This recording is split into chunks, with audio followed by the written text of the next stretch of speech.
going to the shows, seeing other people's reactions to the music, as I've gotten older, seeing the skill of the actual guitar playing, and I was like, oh. Okay, like so this is serious. He's a whole rock star. Like, who knew? I went to a show, and he did a solo that was Hendrix-like of the Black National Anthem, I think. And I was like blown away. I was that was like, whoa, okay. I mean, I've been seeing him play my entire life. An acoustic guitar, electric guitar, a bass, and still I was like, oh, he gets down. 6 or 7 months, I was like, I was just working on some stuff, and I was like, I'm gonna just play this or whatever. I'm playing one of my mixes I made, and she just got to like start moving, like, and I ain't never seen her react like that. And I was like, wow, like, that's crazy. Like, you know what I mean? Like, I was like, damn, I got some more shit for you. You fuck with this, I got some other shit for you. So like, that's how it kind of began. And like, even if I'm like making a mix, I'll be like, I'll be, I'm watching her, we just hanging out, she's watching her show, and I'm making a mix, she be like, and I stop it, or like, I add a part, and she just, and then I add a part, and she like, get to groove, I'm like, okay, yeah, this, are we going in this direction? Okay, I can do that, okay, do that. And I turn up the music, she be like, what happened? And, that aspect of like, her soul, seeing her soul light up, and like, developing personality through like, gaining that type of consciousness of like, oh, what is this? Like, what I mean? This music, this is music. This is amazing. Like, this is like, music is like low key life. Like, you know what I mean? Like, if we had music in this bitch, it would be crazy. It'd be actually kind of wild, dog. It'd be terrible, dog. Like, but that's what God put us for. That's what I'm saying. That's why it's magic for real. Like, he would just go down the road of nostalgia of being in the band with his brothers. And then, like, in my mind, I just think this is the coolest thing in the world. Like, you're talking about the music that you're playing. Uncle Mark and Uncle Mo is just, going crazy. And then we had, Ivan on the saxophone, and, oh man, so-and-so on guitar. And like, the way that he would describe it just made, I was like, I want to do that. Like, it's like, that's whenever you told those stories, that's what I knew. I was like, that's what I want to do. I didn't care even about the story when they said they were driving around, what was it, Boston? They were driving around Boston after a gig that they didn't feed them at. And so they couldn't find a place that was open, and they were looking for a Domino's. And like, even that story, I was like, no money, no food, after the gig, no place to eat. Yeah, that's where I want to go. Not necessarily, but it's just like him just telling those stories, and those funny stories has just made me know that I already loved music, but that was also when I knew that that's what I wanted to do growing up, was to be able to have those type of special moments in music and be a musician and share that and whatnot. So I hope that answers your question. It definitely does. What about you? We'll just pick up instruments and just play, or we'll just play songs and sit and like actually listen. And we like listening. Like, this is my favorite part. So you bust loose when she came abstract jazz. I was so proud. I mean, she was jamming. I said, I got to practice up a little bit more now. She was bad. Turn it out. I was telling everybody, that's my daughter, y'all. That's my daughter.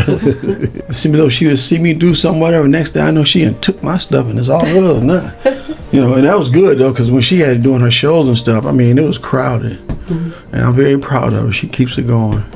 One of the most cherished memories I have is when I wrote this song called Daddy's Song. I had gotten the melody section together and the B section together, but for some reason I couldn't really get the solo changes together in the song. And so after mulling over it for some days, I said, Dad, can you help me? I need a middle section, a solo section to this song. Can you just come up with the chorus for that section? and I played the first part, and he played. Then he came in, started playing the second part, and we birthed Daddy's Song, which ended up being on Straight Ahead's first record for Atlantic. Yeah, I think it was the first record for Atlantic Records. That song ended up on there. So that was one of my special moments, was to actually write this song with my father called Daddy's Song. And it was actually my first bebop song or traditional jazz song I had ever written. Okay, so real quick, why Sankofa, why Maat?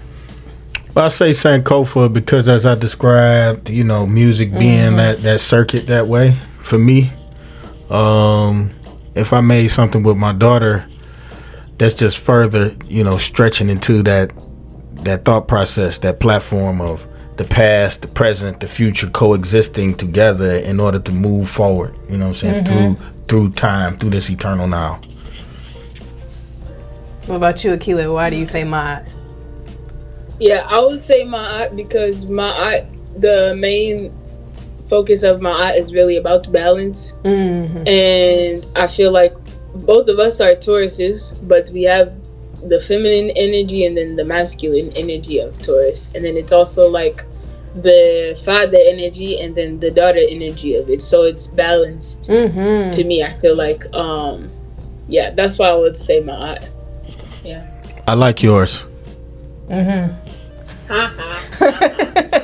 Improve her hearing as a DJ to a level that after that moment, I mean, the actual next party we did, Isis mixed a mix that was so incredible. Tears came to my eyes. I was like, oh, that's perfect. Like, oh, listen to the pitch, the key. It's all perfect. The rhythm is on beat. You can't even tell us two different songs. And she was gone. It wasn't even work for her. She was just working. The little dance move. Remind me of her mama. I was like, oh, she's incredible. And tears just rolled down my eyes. Like, look at that. She's a synthesis. She DJing and dancing, and she looks cool up there, you know? Right. So, yeah, that was our set and at work. Thank you, Father. You're welcome. Artists or instruments remind you of your father? Definitely guitar. Johnny Guitar Watson. Any jazz cat, because there was this jazz club on our the next corner of our street, and he played there. It was some dive bar speakeasy back in the day, and he played there all the time, and he'd always come home playing some of the songs that he played that night. But definitely Johnny Guitar Watson. It's so many. Just jazz, old school jazz. Nina Simone, Stevie for sure. A lot of the Motown acts. Because my mom actually sent some songs to Berry Gordy at Motown, and I have that letter where she sent it to him. Yeah, I don't know if she got an answer if those songs actually became anything, but we'll never know. That speakeasy, that was in Detroit? Yep, right on McClellan and Warren. Okay, do you remember the name of it? Nope. Yeah, they just be like hole in the wall. Yeah, yep. That thing used to be banging though. Every time we ride by, there cars out there all times of the night, and he just walk on home with his guitar. And then she said, Dad, I'm gonna be a DJ. First thing out of my mouth was, what? A DJ? I love DJs. Because I love music. But I'm thinking in my mind, is she gonna be successful as a DJ? Oh, she has blown me away so much. She has fulfilled. I am the proud father. Yeah, I feel it. She has achieved what she told me she was going to achieve. She's doing what she wants to do, and she does it well. She does it well. And I don't have to say that as her father. As someone who appreciates house music. Absolutely. She does it. She knocks it out. I'm so impressed. Thanks, Dad. Oh, yes. Beautiful. What are some of your earliest or most cherished musical memories with your dad? Watching him sing in the church and watching how the church would respond to him singing. It was amazing to me. It was just like I don't know, he sang with a lot of passion. You can see in that picture, he sang with a lot of passion, and he didn't even realize it. Sometimes he'll even walk around with a Bible in his hand and a mic in the other. Like, it was just like, and he's a deacon, he's not a pastor or anything like that. He's very modest and humble and stay to himself, but when he would get on the mic, it would be crazy. And then he'd walk away like he didn't even do that. It wasn't even him. I have, you know, his mind, you know, or how he feels about certain things, or, you know, I have his ear because he, you know, helped shape my ear for music just by driving me and blasting music a certain way or playing certain songs, you know. So I think in that way he has definitely shaped my career and my music and what I do and what I like, and most importantly what I gravitate to, which is what you asked me earlier.